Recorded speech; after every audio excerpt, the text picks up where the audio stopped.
Здравейте на всички и добре дошли отново в канала. Днеска разглеждаме една риболовна макара, Tsurinoya Poseidon, в случая нашата е размер 3000. Не забравяйте да се абонирате за канала, да харесате видеото и да цъкнете камбанката, за да получавате нотификации. Също така го шернете със своите приятели и рибари. Ще погледнем външно така как изглежда, добре ли е направена, качествена ли е, детайлно ли е изпипана. Ще отворим вътре да погледнем също за какво става въпрос, така да може да се ориентирате дали ви харесва, дали не ви харесва, дали е направена наистина толкова качествено, колкото казват. Ще погледнем и характеристиките, които са от кутията, ще разопаковаме, да видим какво са ни представили китайците и ще ви дам така първоначалното си впечатление от това, което виждам.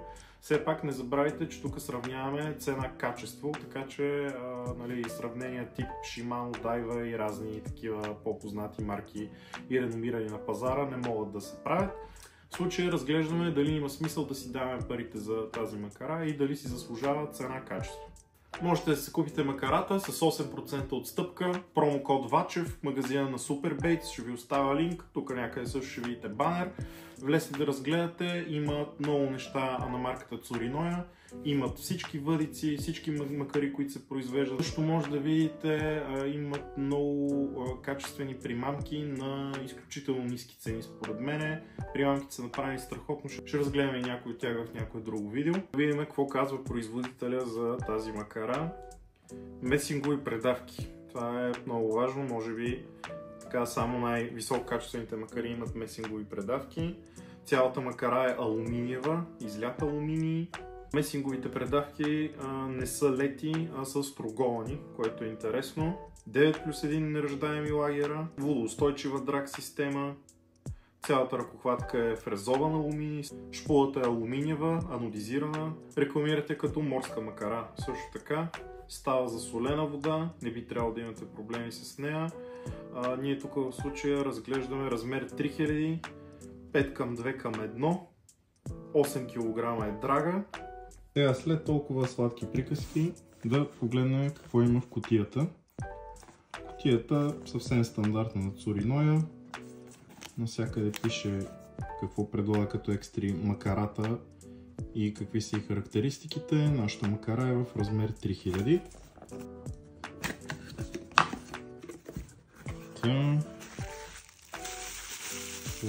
Тук е дръжката. Фрезован алуминий. Страхотна е дръжката. Тъй наречения НОП. Улекотен. Изцяло кух. Със сигурност е на 2 лагера. Ще видим после дали се отваря.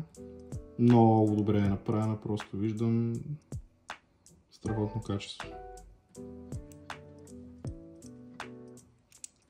Един много дребен луфт има. Предполагам го забелязвате. Сигурен съм, че може да бъде отстранен с една малка шайба. Да, огромно удоволствие ми доставя просто колко добре е направена. Продължаваме и с макарата. Идва в един такъв удобен пауч. В някакъв материал, който оставя много боклуци. Да погледнем сега. Боята е много качествена и много интересна. Доста хубаво изпълнение. Звука, който всеки рибар застанал до вас много обича. Като детайл е доста прилично, изключително прилично, даже бих казал.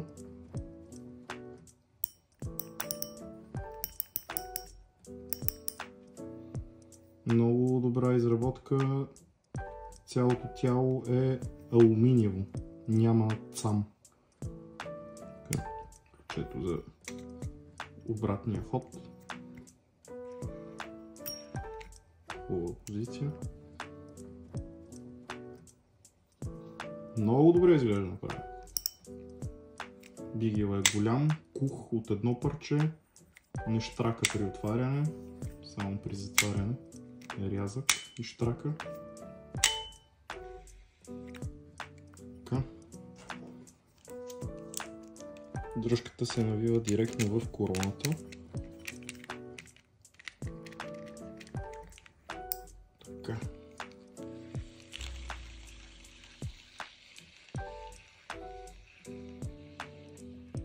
И чудесно е всъщност, не усещам луфтове, всъщност усещам страхотно стегната макарата. Стегната имам предвид от към въобще всякакви движения, няма някое движение, което да е колебливо, хлабаво. Има доста плавен старт. Много така малко и трябва и завърта лесно, така да кажа. Което определено доставя удоволствие според мен. Върти страхотно.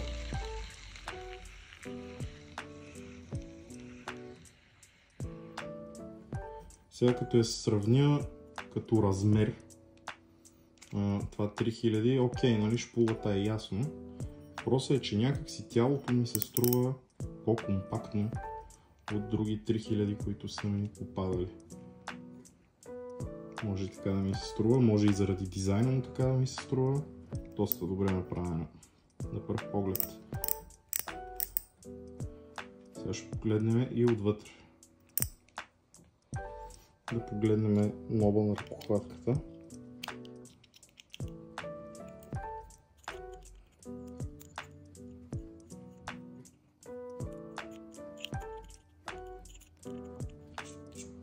Обратно на часовниковата стрелка се развива. И само че съм в грешка.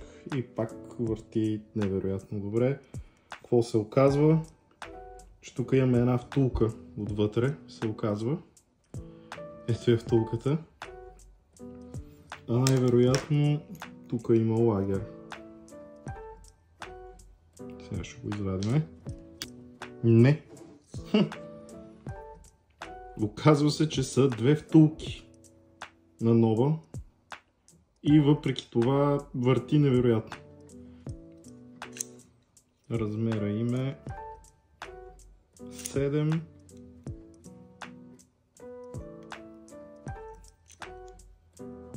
на 2,5 и вътрешния диаметър е 4. Значи съвсем спокойно може да си сложите две лагерчета в нова, за да стане още по-добре, а може и директно с лагерите да изчезне съвсем лекия луфт, който ви показах в началото. Но пак съм впечатлен как се върти на тези две втулки само. Дайте сега да погледнем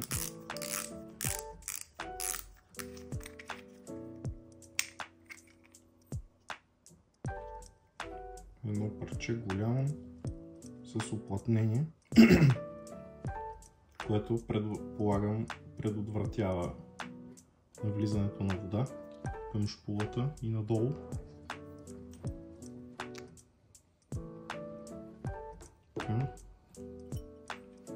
Това е шпулата по-детайлно да я погледнете. Доста улекотена. Какво се случва?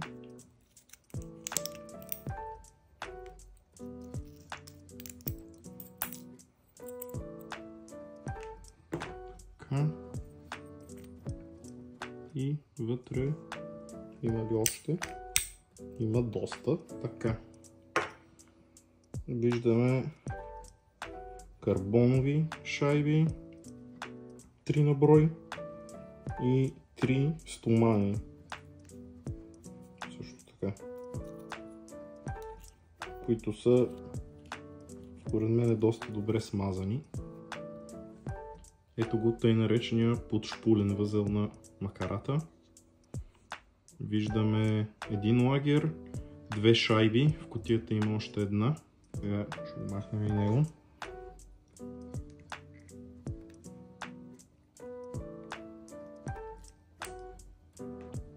Така.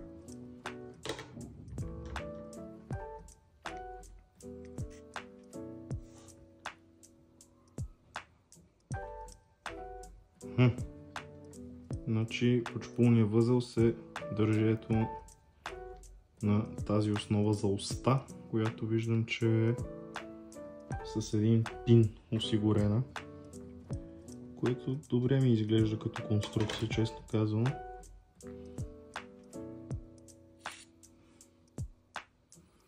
Да, доста качествено. Всичко е струговано.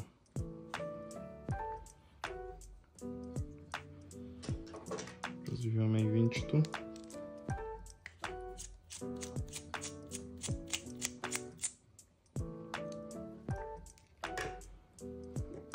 И ни трябва една по-дълбока вложка, 12.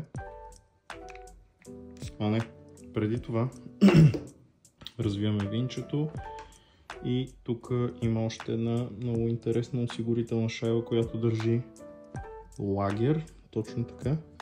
Ще махнем и нея сега.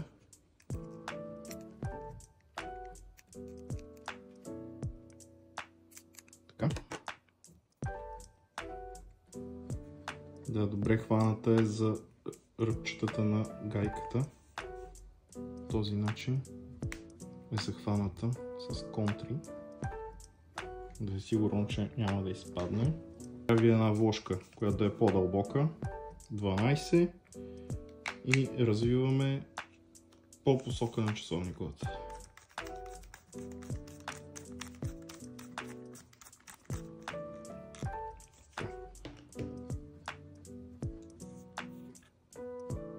Ето го. И лагера. Което е интересно, в него има втулка. Лагер с втулка за вътрешния размер. Готови да видим.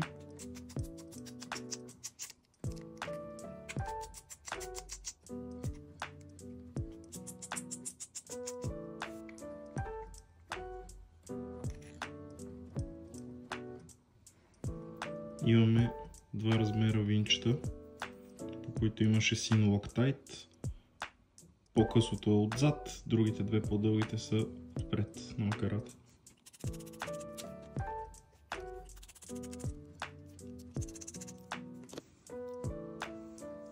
Така.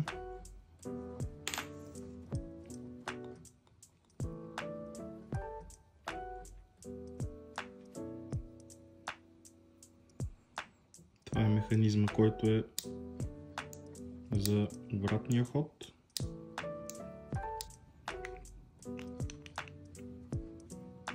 Уха. Така, тук имаме лагер, който седи директно в тялото.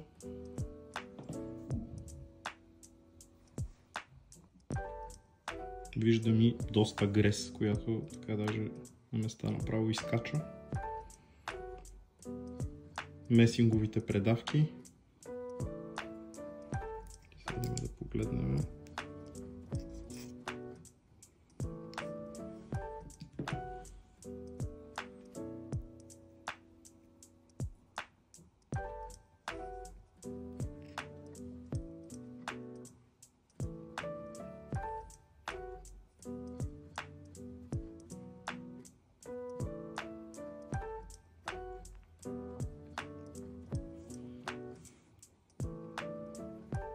Така, и тук вече идвам в етапа, в който почвам да се притеснявам дали ще мога да си я сглобя обратно.